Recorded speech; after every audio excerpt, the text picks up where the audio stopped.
Olá a todos e a todas. Uma notícia saída no jornal Expresso das Ilhas nos dá conta que a Amnistia Internacional fez um apelo ao Tribunal Penal Internacional no sentido de indiciar criminalmente as autoridades venezuelanas. Ora, este pedido vem na sequência dos tumultos e das manifestações registadas após as eleições que dão conta de uma vitória de Nicolás Maduro sobre González. Bom, aqui o que é que nós podemos tirar em termos de eleições? Um, o Tribunal Penal Internacional, neste momento, está numa grande encruzilhada e está num momento decisivo que ditará a sua credibilidade perante a comunidade internacional, perante a sociedade civil em toda a parte do mundo, ou se esta organização cairá em descrédito total. Isto por causa do seguinte: um, tem sido bastante criticado esta organização pelo facto de, desde a sua criação até agora, ter sido, sobretudo, uma organização, uma instituição judicial que atua apenas sobre as lideranças dos países mais pobres. Um, Dirigentes da Jugoslávia, Costa do Marfim, só para citar aqui alguns exemplos de dirigentes de alguns países que foram à bara dos tribunais, nesse caso do TPI. Mas atualmente TPI portanto, atuou sobre a Rússia e sobre o seu presidente, no caso que opõe a Rússia à Ucrânia, o conflito russo-ucraniano. Mas esse mesmo tribunal tem mostrado alguma dificuldade e alguma lentidão em se posicionar claramente relativamente ao caso israelita, não é? Ao conflito que opõe o governo israelita face aos palestinianos. Eu não sei se a Venezuela é ou não signatária deste tribunal, mas seja como for, é importante que esse tribunal atue de forma igualitária em todos os casos.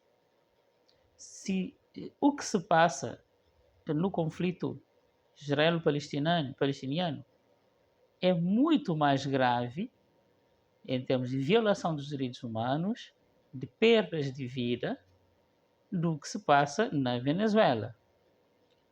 Portanto, se houver um posicionamento, uma atuação deste tribunal na Venezuela e não houver em relação ao conflito israelo-palestiniano, seria machadada final naquilo que resta ainda de credibilidade a este importante tribunal. Né? A peça que nós recolhemos do Jornal Expresso das Ilhas faz referência alegadamente a possíveis mortes que terão ocorrido nas manifestações. A notícia fala em cerca de 20 mortes e cerca de 2.000 indivíduos presos na decorrência das manifestações que contestam os resultados que reelegeram Maduro.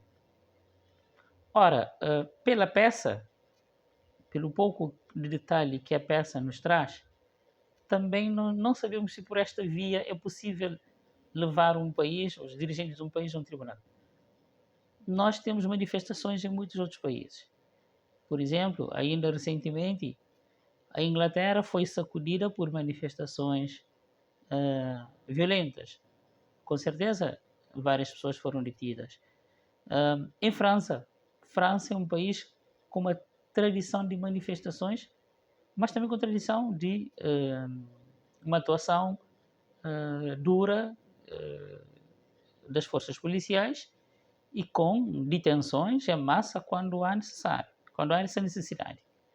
Nos Estados Unidos, recentemente nós também tivemos detenções de manifestantes pró-Palestina, sobretudo de jovens estudantes que se manifestaram nas instalações de várias universidades.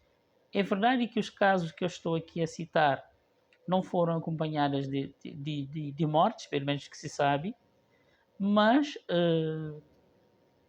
se TPI abrir essa exceção em relação à Venezuela, teria que o fazer em relação a muitas outras situações que ocorrem por este mundo fora. Também é difícil separar o que é a atuação excessiva das ordens, das forças policiais, e o que também é uma atuação criminosa de destruição do património público, de violência por parte de potenciais manifestantes. E nós sabemos que muitas vezes estas manifestações, em alguns países, sobretudo em países como a Venezuela, muitas vezes as manifestações são violentas e têm por trás apoio externo. Portanto, se não houver uma atuação forte do Estado, das forças da ordem, não se consegue restabelecer a ordem, passa a expressão. Não é? Portanto, é aqui um desafio ao TPI, não sei qual será a posição do TPI, mas é importante que este órgão mantenha, para que este órgão mantenha, aliás, alguma credibilidade, será importante verificarmos a forma como irá atuar nos próximos tempos relativamente a casos como o da Venezuela e se irá aplicar os mesmos métodos a países do Ocidente ou a países vinculados aos interesses do Ocidente, como é o caso de Israel.